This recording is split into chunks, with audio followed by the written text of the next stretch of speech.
这才是维修界的天花板。天大地大我不怕，卡车弹簧也能改成钢板架，真是3套衣服扔2套，他真有1套啊！眼前这辆卡车由于长期耗油量大，再加上后桥动力不足，加满1箱油都跑不到1000公里。经过多次检查维修都得不到解决，车主已经心如死灰。后来经人介绍来到郊外几十公里卡拉奇这家维修店进行维修，这里的师傅说将弹簧改成汉瑞森悬挂就好了。为了方便维修师傅拿来风炮先将轮胎上的螺丝打松，方便轮胎的拆卸，有风炮的加持，果然是功翻倍。把轮胎推开后，发现钢板弹簧有一根已经出现断裂，但这只是异响的原因。接着师傅还需要把整个钢板组进行拆卸下来，进行更进一步检查。真是不拆不心死，拆了死的心都有了。钢板组与大梁已经出现了严重的摩擦，师傅们一致决定把钢板架改成汉瑞森悬挂。另一边的师傅已经着手准备开始对钢块画好记号后，利用乙炔枪沿着线条切出所需的形状。这里的师傅都是经验丰富的老师傅，过程也是相当快的切好了。接下来就可以将其搬到工作台这边进行合拼了。2块拼接后，先在缝隙处做轻微点焊固定。由于钢板的厚度过于沉重，过程需要2人默契配合下操作。别小看这块钢板，来头可不小，是从废弃轮船上拆下来的上等钢板。这里虽然环境一般，设备简单，但这里的师傅技术却很高端，真正做到人强货硬。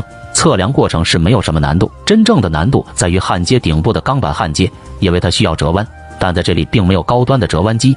见多识广的师傅就想到利用仰戈枪进行一边加热，再由另一位师傅使用水管钳将其一点点的慢慢往下压，直至和底部钢板的密度为最小为止。红帽子的师傅用尽全身力气才把钢板折弯到和底板相连接，接着用拉马做收紧处理，才能进行焊接操作。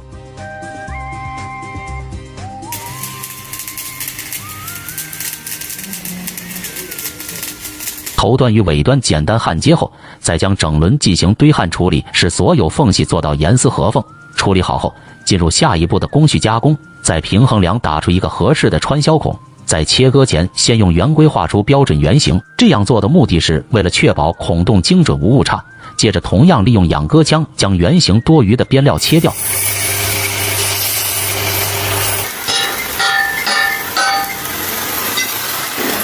经过一顿猛如虎操作，得到一个2边穿通的孔座。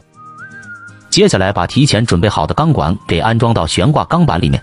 为了确保数值无误差，师傅先对底部进行测量，没有问题后就可以利用电焊将其焊接好。为了表面美观整洁干净，师傅还需要对焊巴进行打磨光滑。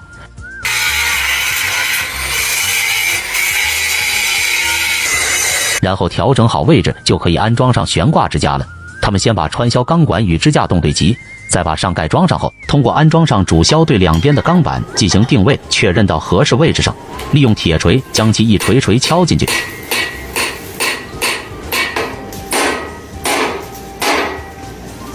为了整体支架的牢固性，师傅会在顶部的位置上组装上4块钢板进行加固。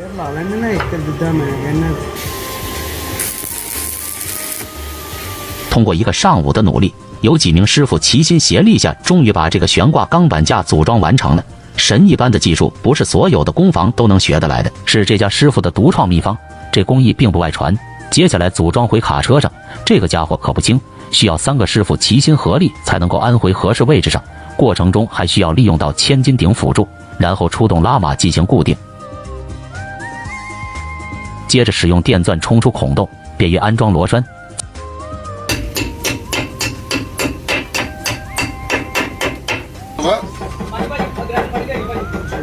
在这里条件限制的情况下，而风炮机是属于高配设备了，所以有它的加持辅助，很快就把支架安装好了。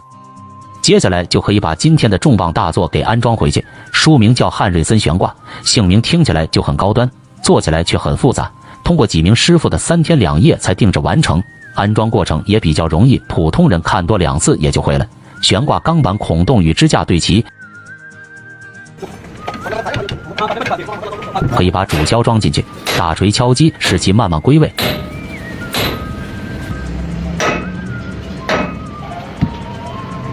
安装好后，接着师傅对悬挂进行上下摆动检查一遍，确认没有任何问题后，师傅早已把后桥装好了。为了让其更接近新的模样，师傅就对其喷一层蓝色的油漆，增加色彩。改造也接近尾声，这才是维修界的顶级操作，为师傅们高超技术点赞。